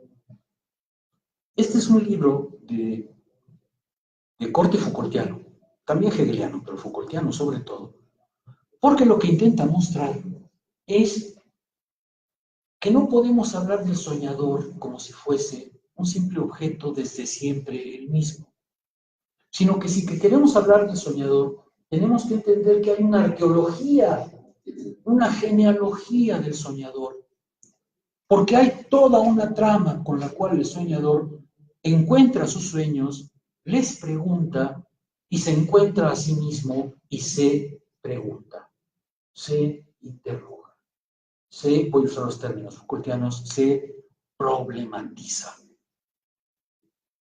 Lo que el libro quiere mostrar es lo que Foucault suele mostrar en sus obras.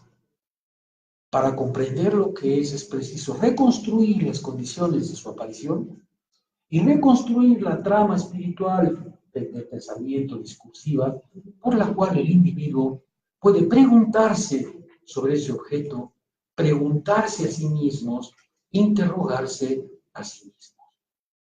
Fíjense, la lección filosófica es muy interesante porque lo que yo estoy diciendo es fácil comprender que la relación del individuo con los demás cambia históricamente. Eso es fácil de comprender. Es más difícil comprender que la relación del sujeto consigo mismo también cambia. La relación por la cual el sujeto se interroga, se pregunta, se formula cuestiones, se corrige, reorienta su vida, también está sujeta a esas condiciones de transformación. Si eso es verdad, y creo que lo que Foucault se propone es justamente eso, si eso es verdad, el ser humano, según Foucault, es una mera forma histórica, es decir, es una entidad totalmente maleable, enteramente libre, que puede decidir la forma humana que desea adoptar, que puede actuar sobre sí de tal manera que se constituye de un cierto modo. Creo que esta es una lección filosófica muy fuerte, porque destruye la idea de que hay en el ser humano alguna atadura, alguna naturaleza, algún rasgo inviolable, porque todo, incluidos los sueños y por supuesto la sexualidad, está sujeta a este proceso de cambio en el cual el individuo tiene la completa libertad de decidir en su propia vida. Cuando en las tecnologías del yo, Foucault sigue a Dot diciendo, es que las éticas antiguas se caracterizan por la idea fundamental de crea tu propia estatua en tu vida, crea tu propia obra de arte. Créate a ti mismo como sujeto moral. Eso que está diciendo Foucault es justamente una lección filosófica de extrema libertad. No hay nada que te impida ser como quieras ser. Pero es necesario que hagas ese movimiento autorreflexivo para que las preguntas que te formules sean las preguntas que deben orientar tus propias decisiones. Ese es, creo, el último Foucault. La ética de Foucault, y por eso termina al final, de la manera que lo hace, la ética de Foucault al final es un himno a la libertad humana, es decir, a la capacidad del ser humano de darse una forma a sí mismo,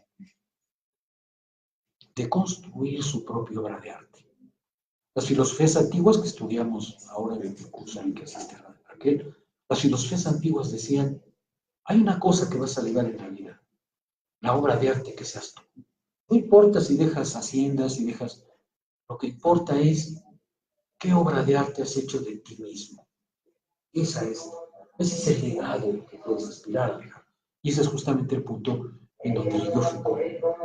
Después de un trabajo muy epistemológico en la arqueología y después de un trabajo más de orden social en la genealogía, acaba desembocando en la idea de que su filosofía es fundamentalmente una reflexión sobre la subjetividad, sobre la manera en que el sujeto es constituido históricamente a través de una serie de prácticas que lo hacen ser como es.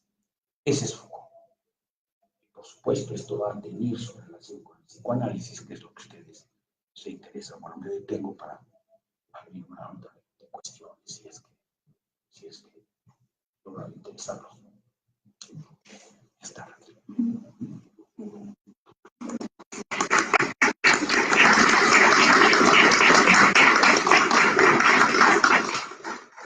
Eso es más divertido.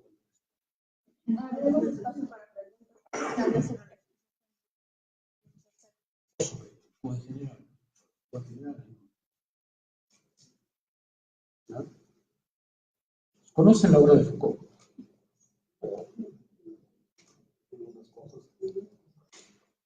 Foucault saca un texto, creo que por lo menos 70, leyó Pierre Rivière después de haber asesinado a Foucault tiene una idea muy interesante. Como todos los filósofos, Foucault se pregunta por la razón. Pero cree que la manera para preguntarse por la razón es justamente tomar la perspectiva de la sin razón. Es decir, si quieres comprender cuál es la razón en un momento dado, fíjate en los marginales, fíjate en los que quedan fuera de la razón, porque son ellos los que te dicen cuál es la razón que realmente está activa. Por eso su interés en los criminales y los marginales, porque si uno quiere... Es muy interesante, porque a diferencia de otros filósofos que piensan que se puede construir un discurso autónomo de la razón, Foucault piensa que el discurso de la razón tiene que descansar en los excluidos, en los que la razón echa fuera. La historia de la locura, por ejemplo, empieza diciendo justamente, vamos a tomar el punto cero de la relación entre locura y razón. El momento en que la razón todavía no detecta la locura como tal. ¿Cuál es el diálogo que va a establecerse entre la razón y el insensato? Y este diálogo no ha cesado de establecerse. Durante mucho tiempo al insensato se le encierra, como trataba de contar previamente, y nosotros ahora tenemos otra forma de exclusión. Dice Foucault que es una forma de exclusión mucho más violenta, porque no se ve. Hoy los colocamos en el plano de la ciencia. Estás loco porque la psiquiatría dice que estás loco.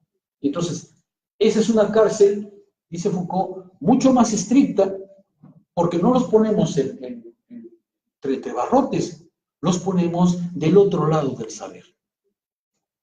Hemos definido un saber y entonces colocamos al loco justo en el otro margen. Y ahí lo tenemos recluido.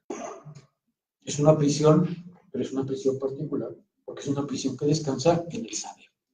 Y lo peor, le damos ese saber a una persona, a un médico, y entonces el médico decide quién está excluido y quién no. Y ese es el pleito constante de Foucault con la psiquiatría. ¿Por qué el médico tiene la capacidad extraordinaria de, en función de un saber, encerrar a alguien? Parece Foucault imposible.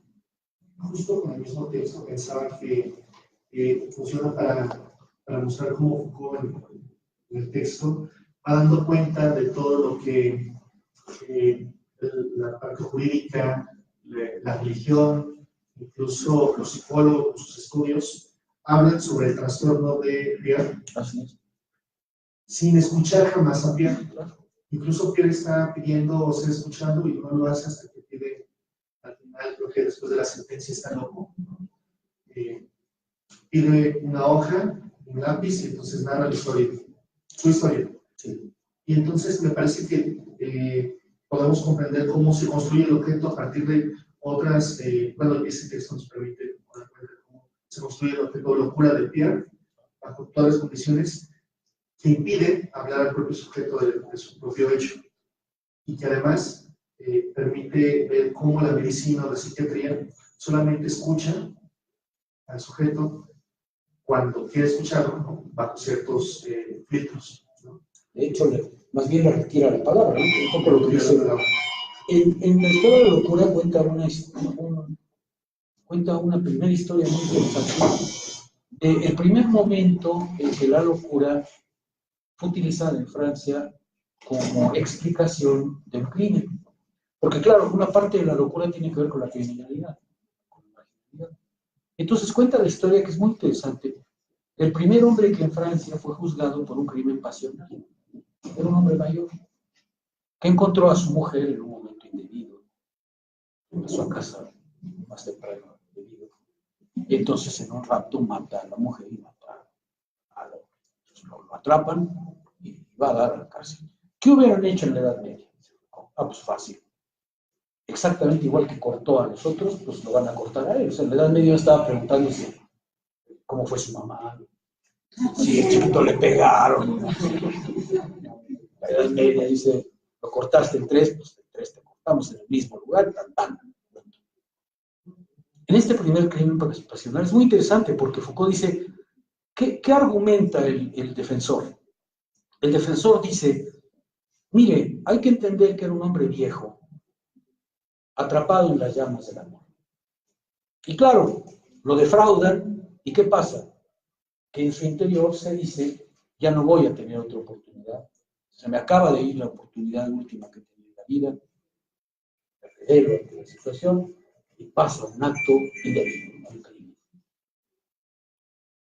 Dice el abogado defensor, bueno, quizá un joven que hubiera cometido el mismo crimen podía ser castigado, pues como quiera que sea el joven, podría decir, bueno, pues hay tantas, clavo, saque otro clavo, pero aquí estamos en presencia de un viejo que ya no va a tener otra opción, de manera que para él ese momento significa la cancelación de su vida y tal. Resultado, lo dejaron libre. Fue el primero que dejaron libre porque la pasión, es decir, la falta de control de sí mismo, justificaba un acto criminal. Y dice Foucault, vean, es la primera vez en Occidente en que se preguntaron hasta qué punto el sujeto es responsable de su acción, y la locura, por lo menos la locura momentánea, sirvió para declararlo libre. Es muy interesante porque justamente lo que Foucault va a decir es, ahí la locura está adquiriendo incluso la capacidad de coartada, ¿cierto?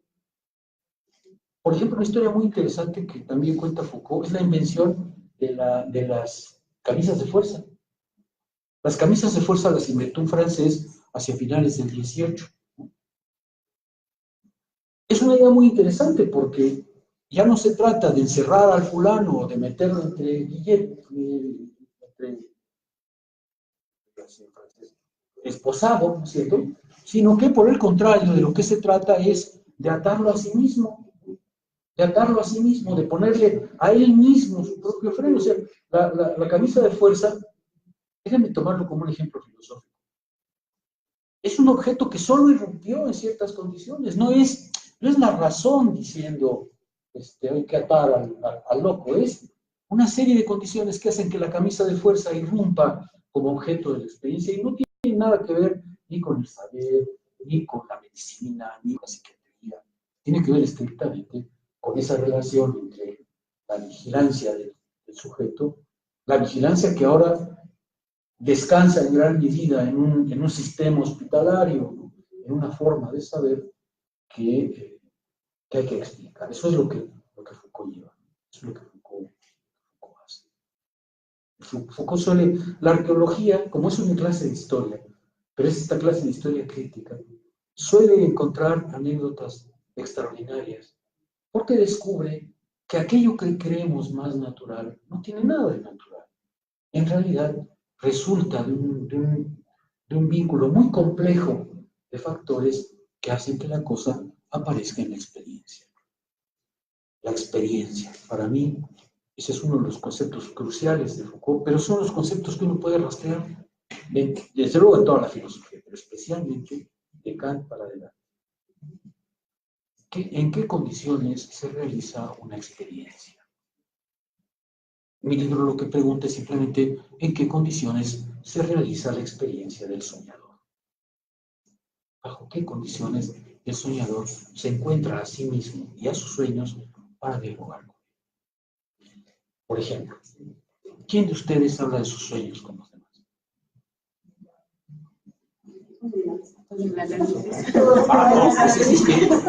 No, yo no digo con el analista, cualquiera.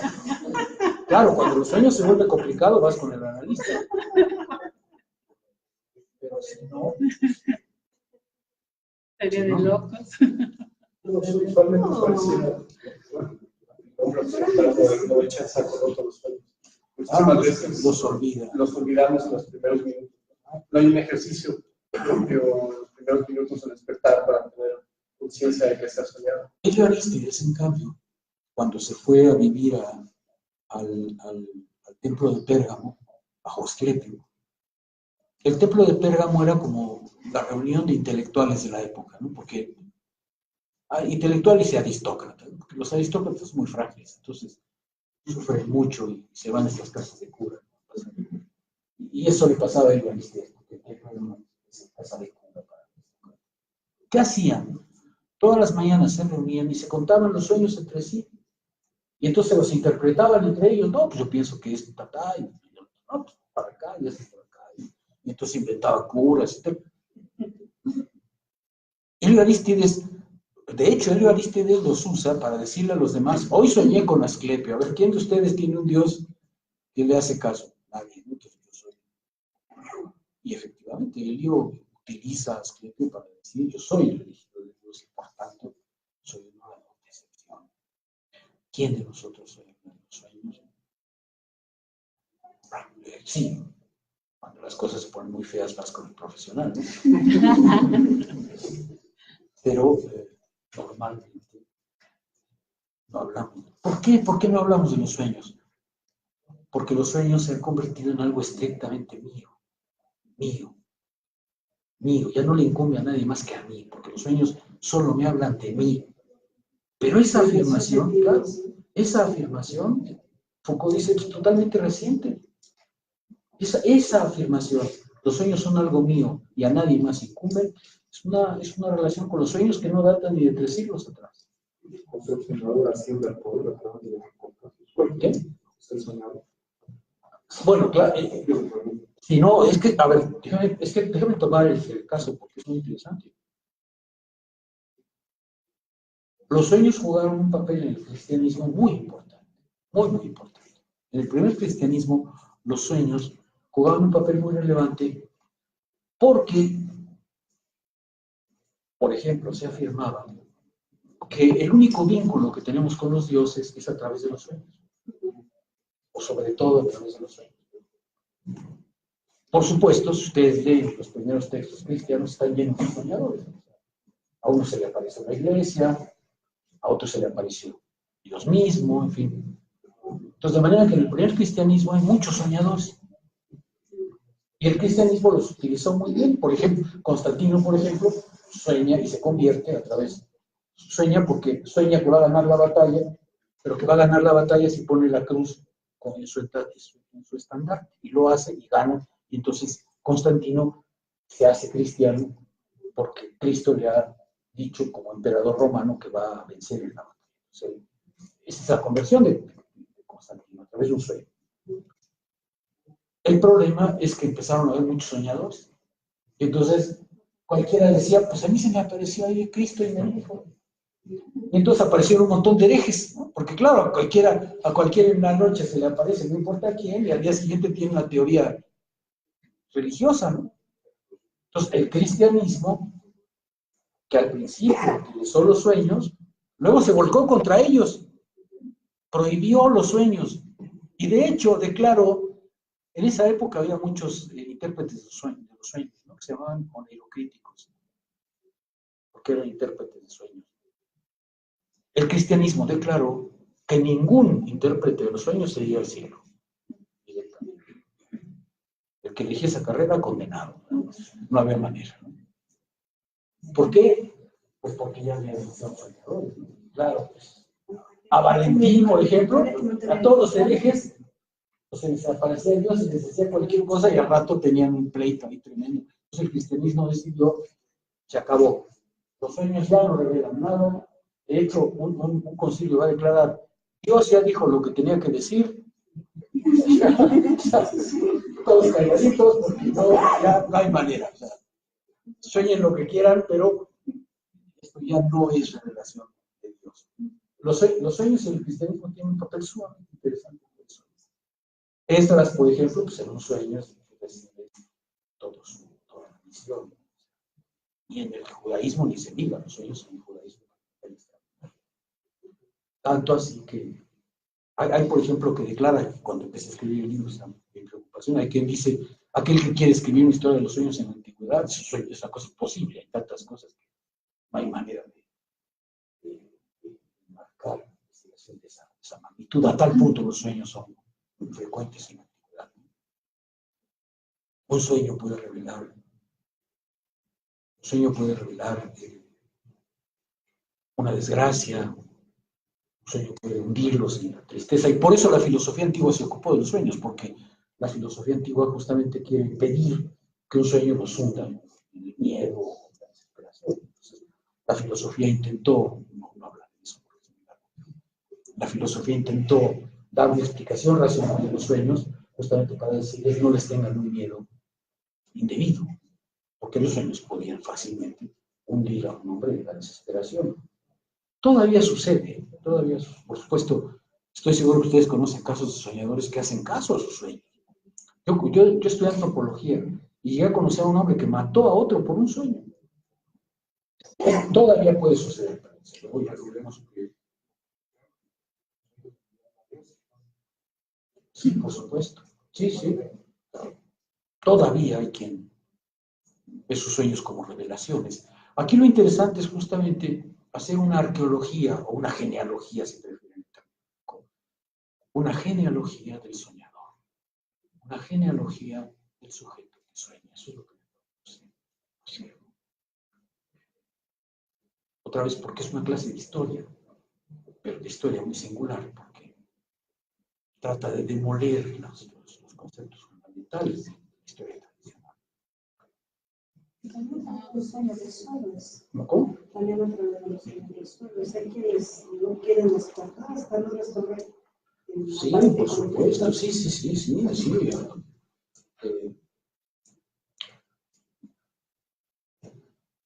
Es evidente que hay una actividad mental en los sueños.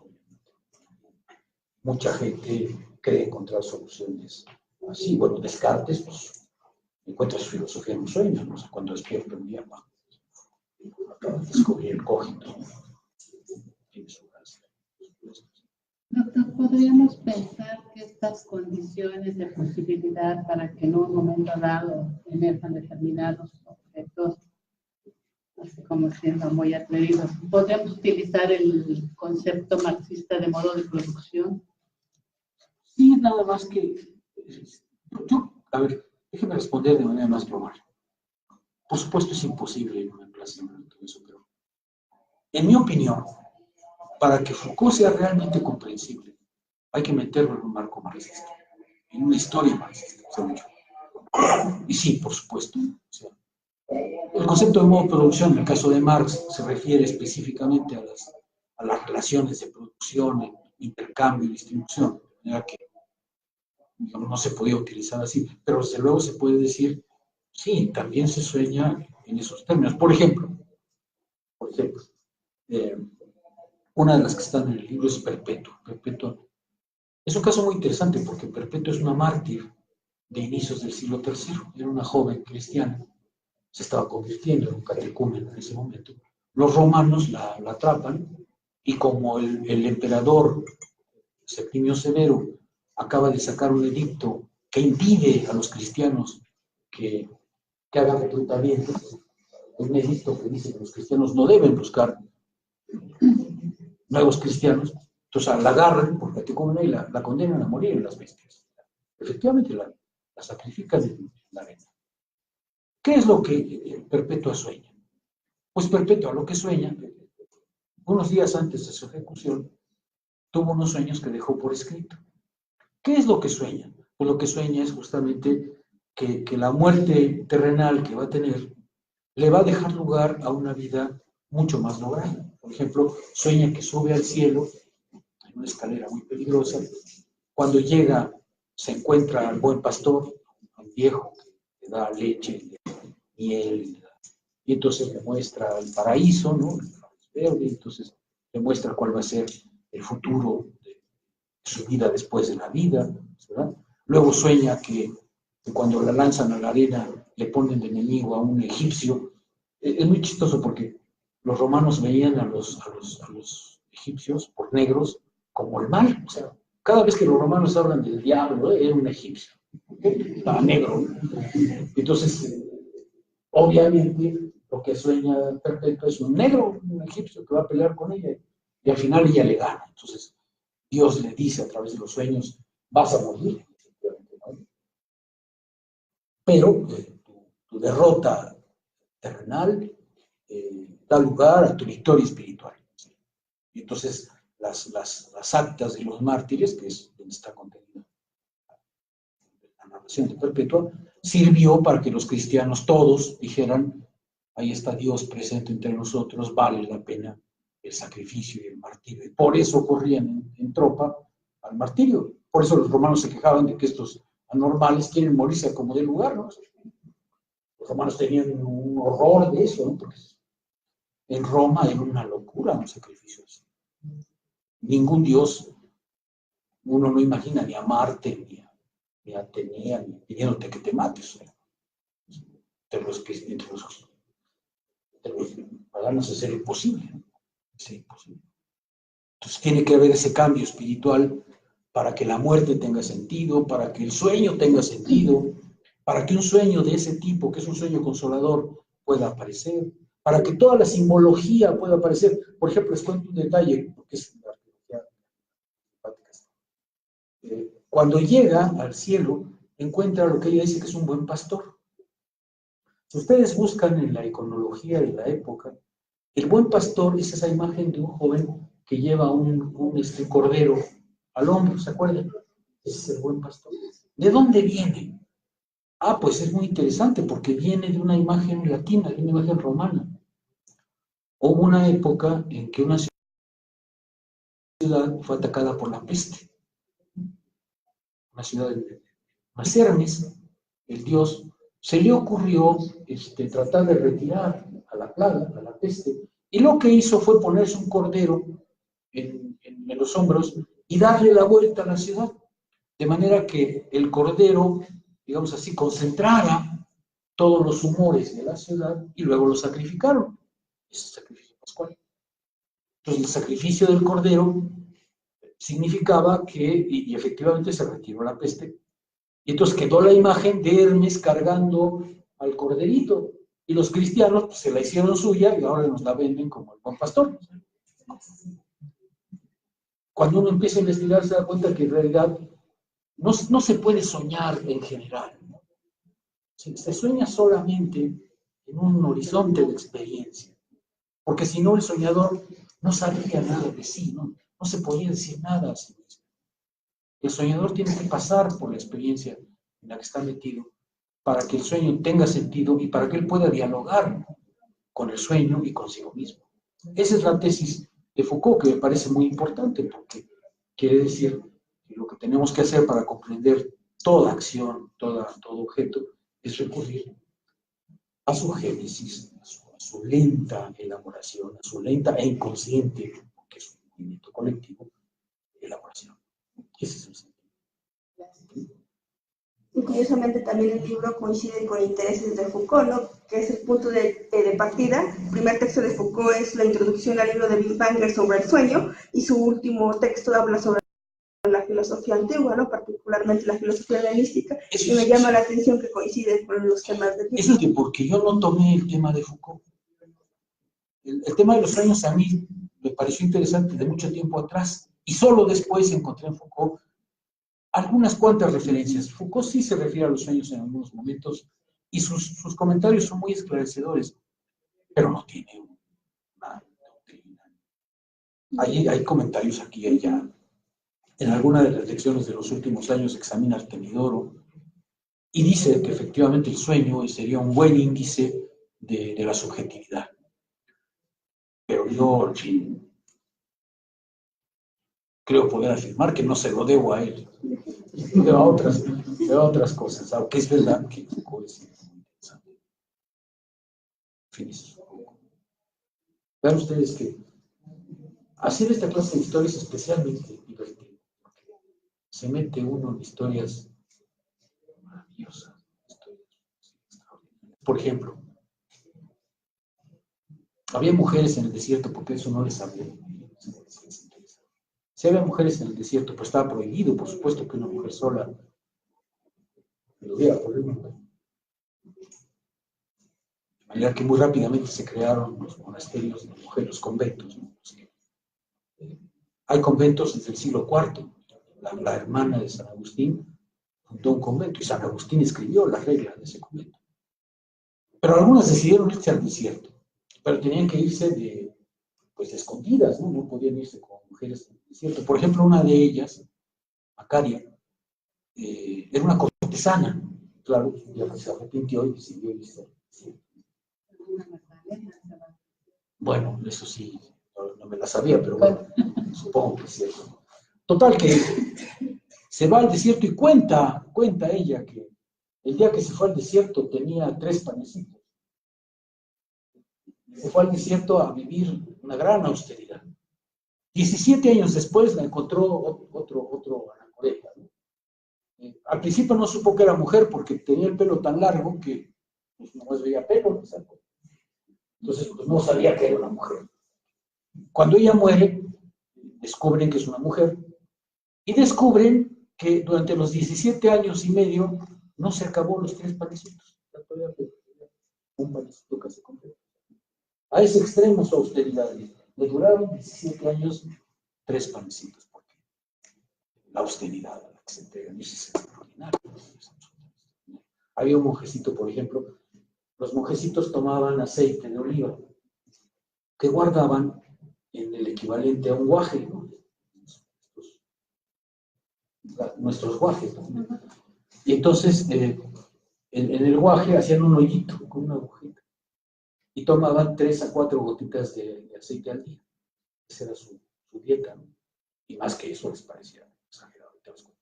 Hacían un agujerito. Entonces este fulano se sentía muy orgulloso porque con el agujerito tomaba 3 o 4 gotas al día de aceite. Hasta que se encontró otro anacoreta que llevaba también su guaje sin agujerito.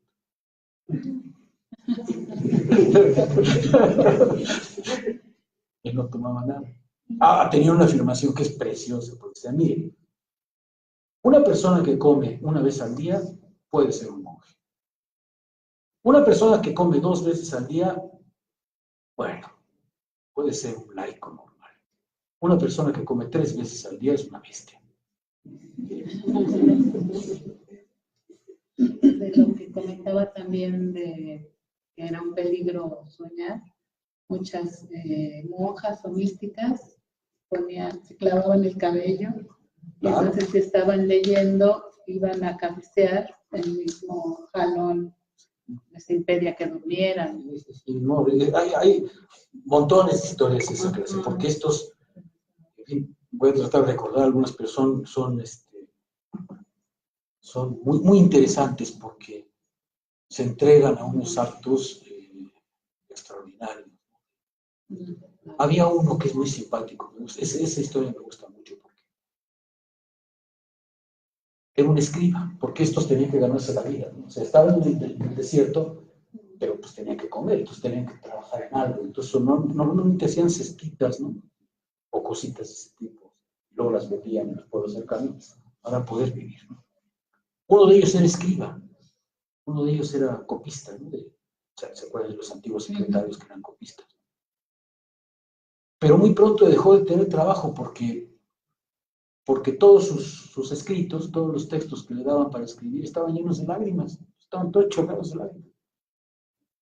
¿Por qué lloraba? ¿Por qué lloraba y lloraba y lloraba sin cesar? Y un día explicó, por el pecado original. Está llorando porque Adán y Eva cometieron el pecado original y no ha podido consolarse.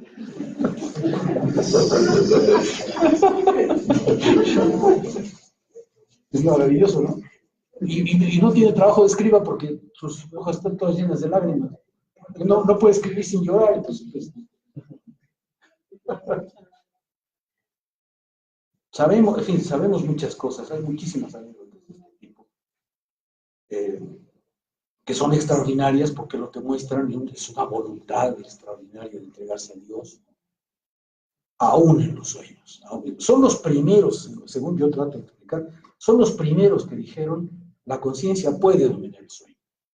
No es el sueño el que tiene una vida propia. Yo puedo intervenir en mis sueños de tal manera que ahí cancele cualquier idea pecaminosa. A mí me parece grandioso, ¿no? Porque ellos tienen la voluntad de decir, el sueño puede revelarme algo que no quiero ser, pero si lo logro contener, el sueño será el reflejo de mi interior perfectamente puro. O sea, a mí me parece una cosa extraordinaria, porque ellos creen que la conciencia puede dominar el sueño. Puede realmente dominar el sueño. Bueno, había uno muy, muy curioso, porque era un fulano que no podía entrar a la iglesia, porque cuando entraba a la iglesia tenía tantos pecados que los diablos inmediatamente se le iban encima y se ponía muy mal. Entonces, pues era dramático porque no asistía a misa. Entonces empiezan a averiguar ¿por qué está así? ¿Por qué le sucede eso? Pues descubrieron que en las noches, era sonámbulo, se levantaba, iba a la cocina y comía carne, jamón. Y entonces, obviamente, esa gula impedía porque los diablos inmediatamente lo habían atacado. Hoy no podía entrar a la iglesia porque entonces lo interrogaron y tal, y se dieron cuenta que sí, que era sonámbulo, que no era voluntario, y entonces, después de un interrogatorio feroz, vieron que era inocente y volvió a entrar a la iglesia. En fin, estas son las historias de estos mujeres. Ya para cerrar, bueno, yo les recomiendo que cuando vean un libro de Dr. Sergio, no duden en leerlo, en comprarlo si tienen la posibilidad, porque algunos están agotados, mientras hay algunos autores que a lo mejor harían 3 libros, por ejemplo, de que habla de Hegel, Marx y Foucault, el doctor hace nada más uno, no son muy frescos sus textos. Hoy, por ejemplo, trae algunos ejemplares a la venta del Soñar en la Antigüedad. Bueno, gracias por su asistencia y nos vemos en 15 días.